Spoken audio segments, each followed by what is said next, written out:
Sean todos bienvenidos el día de hoy. Es para mí un gusto estar aquí con ustedes y les voy a hacer una presentación breve acerca del proceso de conformación del idioma y escritura maya. Mi nombre es Giovanni Arévalo. Eh, es un gusto para mí, sean todos bienvenidos.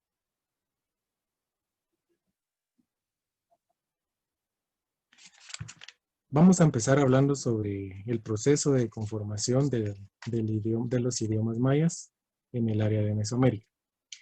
Bien, el árbol de la lengua maya, según las primeras evidencias de ocupación humana en el continente, dichos vestigios se remontan a más de 10.000 años antes de nuestra era.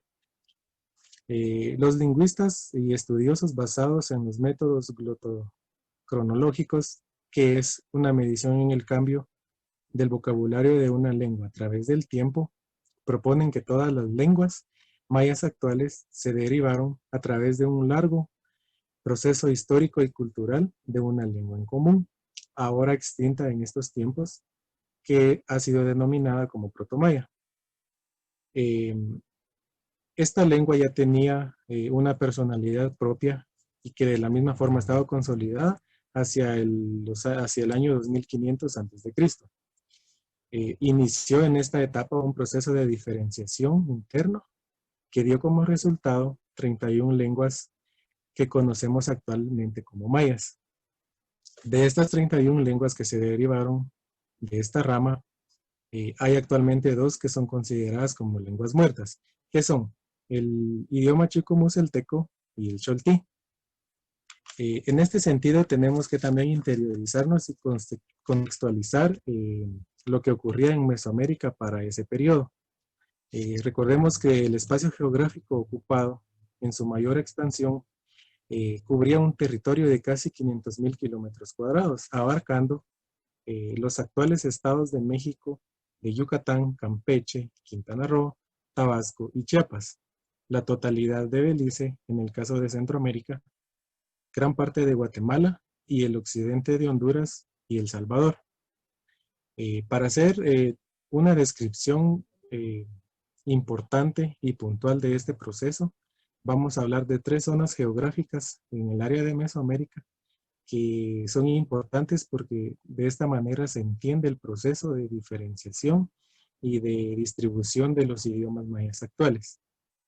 En esta distribución tenemos las tierras bajas del norte, que principalmente el estado actual de Yucatán, la gran parte de su territorio, fue ocupada por el idioma maya peninsular o conocido como yucateco. Esta unidad lingüística en este caso de Mesoamérica tiene algunas características principalmente geográficas, como por ejemplo que es una extensión del continente que se caracteriza porque es una zona con grandes llanuras, terrenos planos, casi no hay ríos en esta región. Entonces esta unidad territorial lo que le permitió en ese entonces a este idioma maya peninsular fue que no tuviera mayor incursión de otros pueblos en ninguna de las direcciones territoriales y que mantuvieran esta unidad lingüística sin mayores alteraciones. Es el caso contrario para las tierras bajas centrales, que es la segunda categoría territorial de esta área. Es donde ocurre la gran eclosión cultural del periodo clásico. En este espacio territorial destaca que el idioma hablado era el idioma cholano, que es una antigua lengua de la cual se derivaron el chol, el chontal, el chortí, el choltí, que se dieron principalmente luego del colapso de este periodo. Tenemos la tercera unidad geográfica lingüística, que son las tierras altas del sur, o que son las tierras altas del actual estado de Chiapas y especialmente de Guatemala. Acá es muy característico que encontramos una gran diversidad lingüística, al contrario que la zona de Yucatán. Vemos esta diversidad lingüística en esta región de Mesoamérica porque es una región que tuvo constantes incursiones de pueblos extranjeros, además por su ubicación geográfica y por las características de relieve, de los valles, de la alta montaña. Entonces, son características que le llevaron a esta región a tener una diversidad lingüística que incluso hoy en día es muy perceptible. Esta diversidad para el caso de las tierras altas del sur es muy probable, según los estudiosos, que se haya dado por el contacto con los Mixe-Zoques, que es un pueblo cultural y lingüístico del Istmo de Tehuantepec, en el caso del norte y el occidente de Mesoamérica. También con los otomangues de las sierras de Chiapas, en el occidente y en el sur. En el caso del sur de este territorio, el contacto con los hablantes de los idiomas lenca, pipil, xinca y jicaque de los actuales Honduras y El Salvador.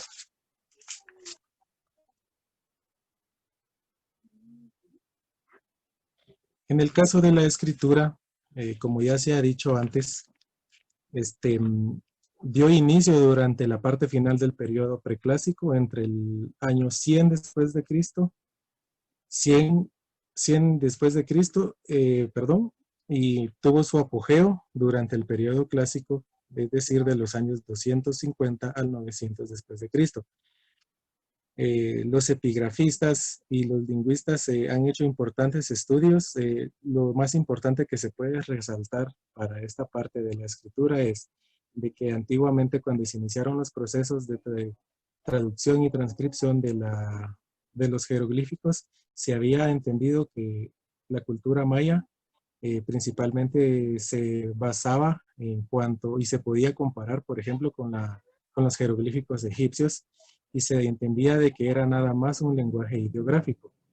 En el siglo XVI, Diego de Landa intentó hacer o transcribir un alfabeto en base a lo que se había encontrado en los escritos de los pueblos que habían sido sometidos durante la conquista. Sin embargo, aunque no es del todo funcional para estos tiempos, sí sirvió de base para los posteriores estudios, como por ejemplo los realizados en la década de 1960, por el ruso Yuri Norosov, que, que lo que hizo fue que ayudado por estos escritos de Landa, empezó a descifrar y se dio cuenta que el sistema silábico fue el que utilizaron estos pueblos para su escritura y no el ideográfico. Entonces, también se ha descubierto que el idioma principal en el cual fueron hechas todas las inscripciones en las estelas, en los monumentos, en el caso de las tierras bajas del centro, es el idioma cholano. Entonces, es muy importante entender cómo a partir de esta rama, tras el colapso, siguió un proceso de diversificación lingüística que sobrevivió incluso luego de la conquista y que, como ya he dicho anteriormente, persiste en estos días.